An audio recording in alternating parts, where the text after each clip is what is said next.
Hello and welcome to the interview here on France 24. Well, if you've ever studied history, and that's probably most of you, chances are you've studied empires.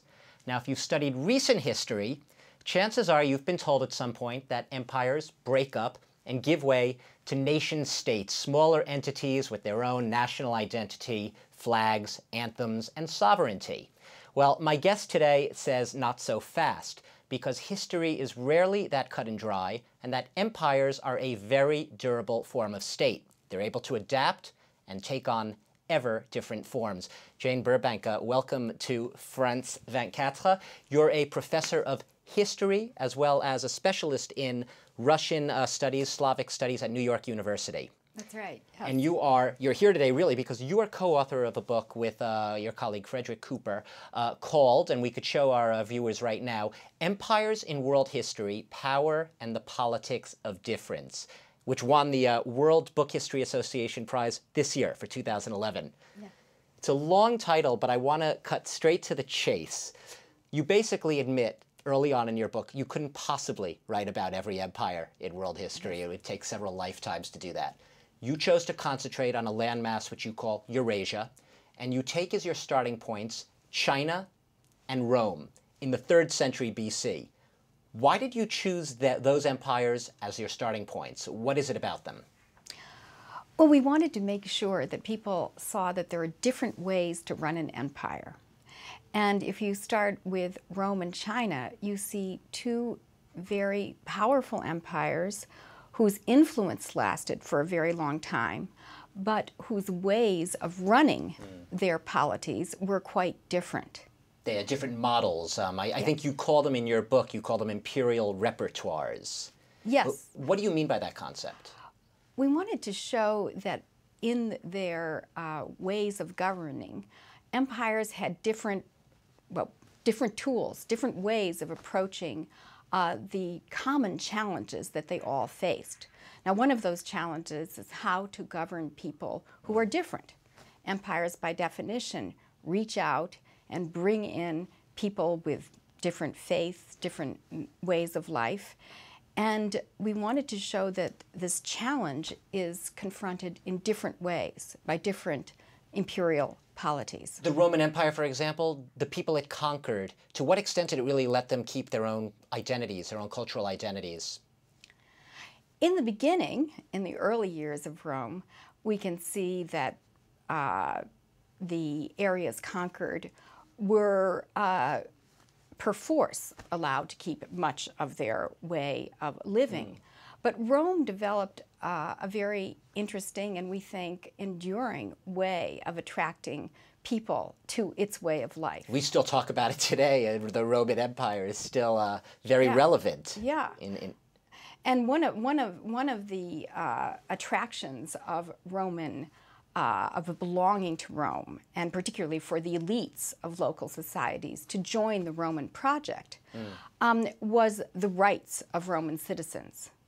So we consider a very important event in world history the creation of the idea of a citizenship that can be extended beyond one's own people to others. Rome, in a weird way, and we'll get to this in a second, it was a very early nation, a giant nation state. We talk about nation states today, right? Couldn't you say because they granted citizenship in that concept, it was a nation state in a sense? Well, we're very uneasy with this extension of the idea of nation state back into the past. Okay, put me in my place. In fact, although so many of us grew up with the idea that the nation state was the inevitable end of history, and that it had been developing since at least the 19th, maybe the 18th century. In fact, even the word and the term is quite recent. It comes really from the middle of the 20th century.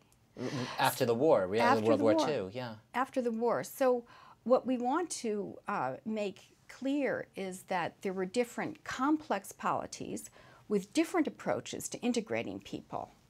But they were not about, and Rome was not about, one people, one government, one territory. Clearly. Moving on chronologically, one of the perhaps most fearsome empires, and I grew up thinking this in school, the Mongols. We think of Genghis Khan charging across the steppe in the plain and conquering whatever was in his path. They were very fearsome, but it was a very successful imperial model. Yes, successful model and successful conquest, because the Mongols were the technologically most advanced from the point of view of military in the 13th century. They could pretty much go where they wanted across Eurasia. We consider them very important in this book because it's the Mongols in the 13th century who united Eurasia in some ways, and also who bequeathed certain ways of governing other people that have very long-lasting consequences. Certain ways of brute force, no? Subjugation. Well, brute force, of course, is the beginning, and it's the beginning of most empires. I'm oversimplifying, okay. It's the beginning of most empires. But what's very interesting about the Mongol way of running an empire is that first they allowed many people of different religions to coexist. They had no idea that there was one superior religion. Some of the great Khans converted to various religions. And so the Mongol way of rule took for granted the fact that people of different faiths would be part of their empires. There was that diversity. It wasn't a monotheistic culture at all, in any respect. Now, your specialty is Russia, the Russian Empire. And the Russian polity, if we could call it that, I guess, took shape, in the 14th, 15th century. And I just want to, for purposes of comparison, compare it to, say, how the U.S. built its empire. The Russians, they acquired land. They just kept going across. And how do they differ, the U.S. models and the Russian model? The Russian model, or the Russian way of making an empire, was, as you suggest, to keep expanding out from a center. But they're a clue to their success, and I would say a success to this day. And we're showing pictures, actually, of, I think, the Romanov dynasty, which was already 20th century. We're going, I'm sorry. A clue to their success was the idea that, yes, there were different faiths, different peoples, and rather than trying to integrate them all into a single citizenship, Roman style, we might say, the Russians basically let people run their local governance in their own way and let them keep their religion. That continued up until the Soviet Union, in a sense, with the 15 republics. Yeah, we can say that the Soviets inherited a lot of imperial expertise from Imperial Russia and then changed it in certain ways that made it a very successful, in terms of multiculturalism, a successful project of the 20th century.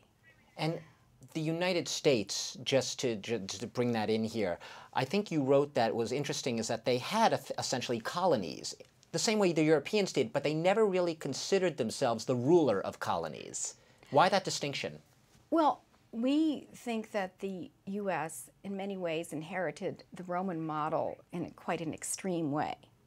And if we think about a contrast between Russia and the United States in the 19th century, for example, the recipe for the United States, which was, after all, called an empire of liberty, was that eventually the entire continent would be formed of states governed by the same rules and of citizens, equal citizens. But certain people were excluded.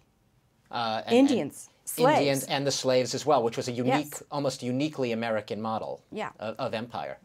I want to bring this up to a little fast forward to the present day now. There's this notion that after World War II, we saw the split up, well, after World War I, I suppose, the split up of the big empires, Habsburg Empire, the Ottoman Empire fell. We've been seeing more and more nation states. Are we going to see empires coming back, staging a comeback now in this age of globalization? Well, let's back up a little bit. A little bit, okay. I skipped only 4 centuries there. No, but back up a little bit to after World War I. Right. Let's not forget that the 20th century witnessed the attempted formation of new empires. The Third Reich, the Reich, after all, is an empire. Right. The Japanese Empire. Now, these two empires failed, and we could argue why They were racist empires, an impossible project. But even after World War II, we do not see the empires of France and Great Britain breaking up immediately. But we do see the end of the the colonies in North Africa for France, their independence. In the 1950s.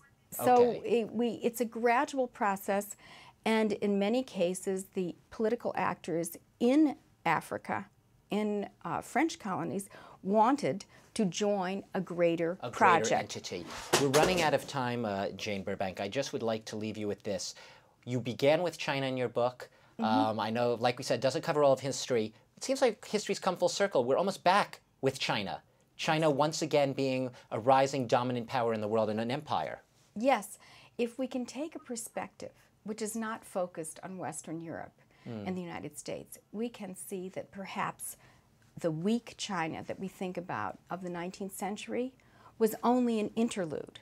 A blip on the historical radar. Yeah, between a very powerful Qing Empire and now a new China, which has imperial problems, but imperial strengths. And imperial ambitions as well. Jane Burbank, we are going to have to leave it there.